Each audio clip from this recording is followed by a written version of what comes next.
বিশ্ব আদিবাসী দিবসকে সামনে রেখে কংগ্রেস দলে যোগদান। অবশ্য আদিবাসী দিবস উপলক্ষে আজ বিকেল নাগাদে ৩১ চুলাইবাড়ি বিধানসভা কেন্দ্রের অন্তর্গত শাসিরামবাড়ি পার্ক সংলগ্ন এলাকায় কংগ্রেস দলের এক কর্মী সভার আয়োজন করা হয়। এই সভায় উপস্থিত ছিলেন প্রাক্তন মন্ত্রী মনীন্দ্র রিয়াং, আদিবাসী জেলা কংগ্রেসের রাজ্য সাধারণ সম্পাদক ছিলেন রিয়াং, পাশাপাশি প্রদেশ কংগ্রেস সম্পাদক ইন্দ্র মানিক জমাতিয়া, দক্ষিণ জেলার জেলা কংগ্রেস সভাপতি মৃদুল পাটারি সহ আরো অন্যান্য নেতৃত্বরা। কি রয়েছে এই যোগদান সভাকে কেন্দ্র করে বক্তব্য শুনুন। বিশ্ব আদিবাসী দিবসে আমাদের এই অনুষ্ঠানে বিভিন্ন রাজনৈতিক দল থেকে 50 পরিবারের 178 ভোটার ভারতের জাতীয় কংগ্রেস দলের সম্মেলন আমরা নবাগতদের স্বাগত জানাচ্ছি।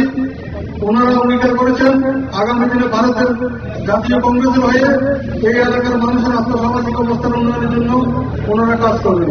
ধন্যবাদ।